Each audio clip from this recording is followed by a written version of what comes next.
I was really glad to hear your story because it resonated with me, but then also starting off with the exit strategy, I think it was really great. So I wanted to ask, because you had a couple key things there. I was kind of curiously taking notes. You went from kind of, exit strategy, beginning there, and then the shiny object syndrome, and then, kind of identifying the market and focusing on, your top 5%. So I'm just curious, are there more steps, or is that kind of the kind of overview of your program? There's more steps. I would say in the program I've got about 12. It's basically a 12 step. They go like my program is a 16-week course that you'll take, weekly, and I've got 12 in there, and there's coaching, all that kind of stuff. So there's a lot of steps to this. Like it's like I was in a group the other day talking. They were talking about business plans. What do you think? I'm like, well, most of them are inadequate. Most of them don't help any entrepreneur. They do it because they have to get a loan or something. They don't really do it to plan their business because it doesn't fulfill any reality for them. And it certainly doesn't teach them anything of a real business. It's like some professor in a class came up with this thing who's never even run a business. And again, well, the bank will like it. Well, they don't even like it. They don't even like entrepreneurs. Okay, let's face it. Unless you've got serious, serious collateral. Okay, they're not even going to talk to you. All right. So what I did was I created this whole course, again, solving all my problems, creating the book, basing off the book, but then going in a real deep dive and everything, and then realize, wow, this is when you complete this. Again, it's a lot of steps. It's a lot of work.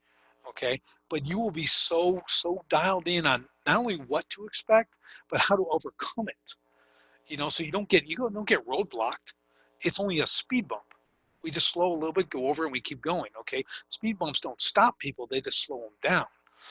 Hurdles can stop people. A wall can stop someone. You know, Basic business plans create their own walls.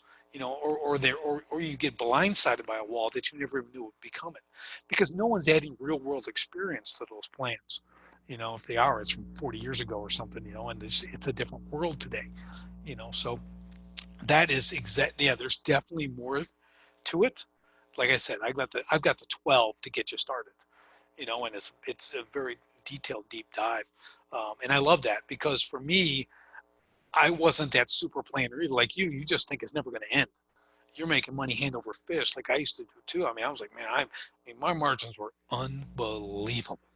Okay, I was making. I mean, people were like, my dad almost stopped talking to me because I was making so much money. He's like, you can't. I can charge whatever I want. No one can do what I do. So I'm making a lot of money. It's great. This is a lot of fun. But when you think it's never going to end, okay, that's going to be your first punch in the face. Okay, because it's going to end. Okay, you got to be ready for that. So that's part of my giant plan. Is like you were saying, actually laying a foundation that can weather that stuff. I mean, there's businesses that have been around for 100 years, 150 years. Why? Because they had plans. They executed this stuff. They understood. They stayed on course, and they got to weather a gazillion recessions and depressions and everything else. So I just kind of jumped in for a little bit there, but I wanted to see, Ben, did you have anything else? Because I have a few questions that I can ask from other people. Yeah, I actually put some questions up in the chat. That way we'd have a copy of them so we can remember what I wrote or asked. So I've got, I like to see what people think about, when they sit back, kind of relax. It's a little bit different way. Usually people are like, oh, what are the three best pieces of advice you've ever been given, right? I'm like, okay, that's like yawn. So here's my twist on the three best things that anybody's ever told you, right? So this is my twist. Number one is, what's the best piece of advice you didn't take and why do you wish you had? Number two is, what's the worst piece of advice you took and wish you hadn't? And three, how do you discern the difference now between a good advisor, a bad advisor, and the advice they give? And maybe a corollary to that is it possible for somebody to be a good advisor at one point and a bad advisor at another? I can answer all those. There you go. Excellent. Have at it. At least we'll have that. Okay, the best piece of advice that I didn't take, and why I wish I had, the best piece that I didn't take was a friend of mine, great business guy, actually 2 clients, but one, we were good friends, talking one day, and he just, looking at my business, knew what I was doing, knew I was great at what I did, knew I was making a lot of money. He's like, well, you know what, you really kind of need a bean counter. I'm like, well, what do you mean? He goes, you really should have someone who can, like, kind of manage what you're doing there. Because he was watching kind of from a distance, seemed like I said, buying $50,000 pieces of equipment for cash, doing this. He's like, I don't think that's the best idea. I was not big on taking help. Okay, I'm a Marine. I'm a little thick. Okay, I mean, I can put the shoulder down and I'm going to power through anything. Yeah, I don't need anyone to help me. I'm going to get the job done. That's the big mistake. Okay, thinking that you don't need any help. I didn't think I knew everything. I just knew I'd get it done. There's a difference there too. Some people think they know everything. That's a really bad place to be, but I'm just thinking it doesn't matter. I'm going to get it done. I get all the credit. Okay, I wasn't into sharing the credit. I was a real idiot. Okay, just a complete idiot that way. So on there, that was what, because I needed someone to say, slap your hand, you're not dropping 50 G's on a piece of equipment. We're going to rent it for, $385 a month for the season. We're going to give it back.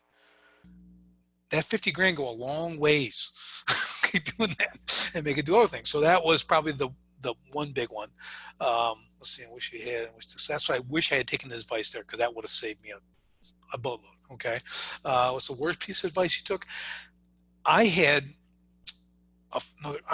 she wasn't a friend, but she was working to get business. She was a graphic designer and shirts, and I'm like working. I had this really cool logo. I had 20 years, and she convinced me to actually alter the name of my company. Okay, so I'm like, because I was moving into these real custom swimming pools. So and I was like, they were just, no one could do them except me. They're all boulders and brick paper bottoms and salt water, and they're just fascinating stuff. So she wanted to change my name. It was Rick Rock was the name of my company, architectural water environments. She wanted me to change it to Extreme Pools by Rick Rock. Okay, so change this Extreme. So I'm like, well, that's kind of cool. Yeah, Extreme was you get the big epic and all the big words at the time. So I'm like, okay, so I actually bought into this, changed it all. And what I didn't realize was how people read and what they see. Okay, mine was, Rick Rock, it was ponds, waterfalls, streams. Okay, that's what you see on the trucks in a wrap. When you put pools, a pool is not a pond. Right? People think pools, they think swimming pools, which is what it was. But what was the big thing? I had built 1,000 ponds. I had created over 1,000 ponds. I'd done a few real high-end swimming pools. We wanted to get into that market. So who was the dummy switching the thing, taking all your bread and butter, and then basically saying you don't do it anymore, or it's a side gig? So people would look. I'd be at a trade show. There'd be a banner on the wall that says Extreme Pool, pools, ponds, and people they'd look, and I'd hear them. I don't need a pool. I'm looking for a pond. And they keep walking. I was like, you really? It says ponds, but they don't read that far. So it literally was it was a killer. It was I redid the trucks. I did everything. It was a killer. Really bad advice. Taking some advice from some graphic designer who does T-shirts, and pretty much is not the person you want to get your advice from when it comes down to, you spend 20 years building the name. Okay, you don't sweep that under the rug on a whim. Okay, that was my dumb one.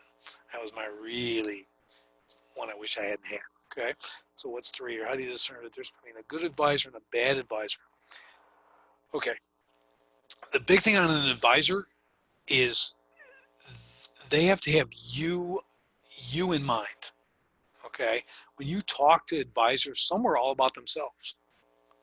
They're going to puff up how great they are, what they did for this guy and this guy and this guy, and they're going to constantly, their focus is going to be on them and the advice they give.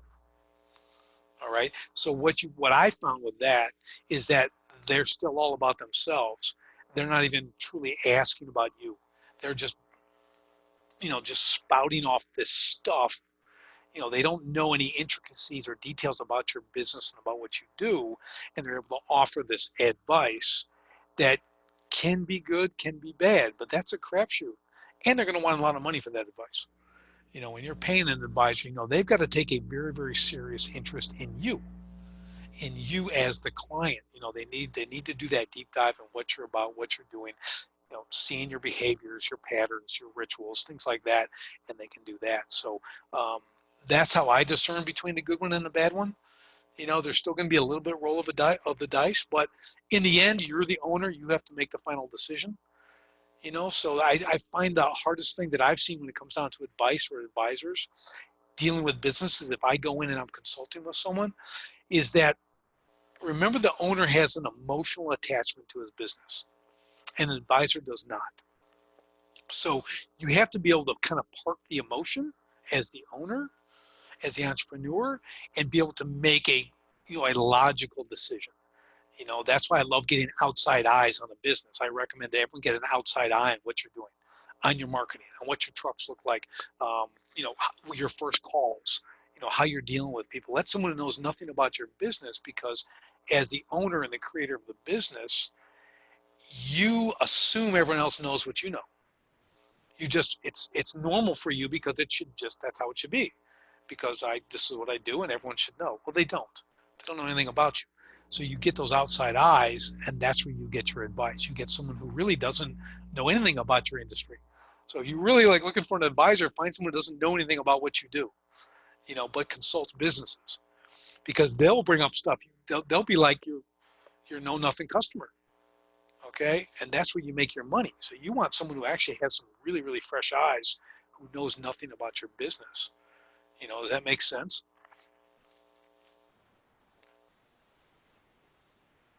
Yeah, I like the sound of a different perspective, or getting outside of get outside the industry, get outside your head, get outside your own perspective, because sometimes somebody that's not in the middle of something might say, "Hey, so you said you want to do this. Why don't you do this instead?" I don't know. Never thought about that. Let's try that. I uh, do it with signage, people's vehicles. I uh, drive by and I take pictures all the time. What do you see? Their name. Okay, like it's John Smith's plumbing. This little tiny plumbing. Dude, I don't care who you are. I got a backed up toilet. Okay, I got turds on the floor. I need the toilet guy. Okay, I don't need John Smith. I need toilet man. That's what I need. So I need to know what you do. That's what I want to see. When I see drywall and plastering and a phone number, that's my kind of sign. Okay, I don't care if it's Jim, Tom, Jose, who's ever in the driver. I don't care. Okay, I want to know what you do as quickly as possible and how to get a hold of you. how So are you going to help me? right. And another thing I always tell people, I don't want to see specializing in and have a list of 12. That's not specialization. Yeah, I mean, I see it all the time though. I'm like, how are you a specialist in like 12 things? Okay, I don't trust you for any now. I've got an industry emphasis. That's what I have.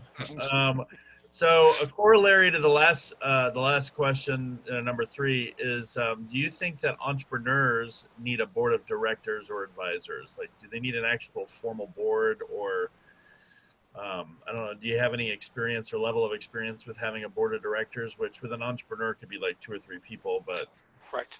Yes. I don't think it has to be like official, like, gee, look who's on the articles of incorporation. I have this board, and you don't have to do that. What you need is a group of trusted advisors. So if you want to, you have your buddy Jim who owns 3 restaurants, okay, in downtown, and a dry cleaning place. Okay, then you got another guy who's got a lawn care business, and then maybe you've got another big hitter who's just been an employee, a high level CEO or something like that. Bring those onto your board so that you can bring your issues, sit around the table, say, here's what I got. What do you think? When you can run them by, again, those are still fresh eyes. Those are different perspectives coming from different ways, and you can put it all on the table and take a look at it. So again, I don't think it needs to be official, like in writing, here it is. But if you can't get together once a quarter, once a month, be able to bounce ideas off. I had a customer, I mean, he was a billionaire. Okay, I mean, the guy was my greatest customer ever. Okay, just my top guy, just a fantastic guy. But that guy would give me unbelievable advice. I didn't take it all because I'm an idiot. Okay, because, well, he's a billionaire, I'm not, so why should I listen to him? So But these guys give you, I mean, in 30 seconds, they give me an idea. They can give you in 30 seconds, that can change your whole business. I mean, it's that simple. So it's really, really important to get that table of advisors.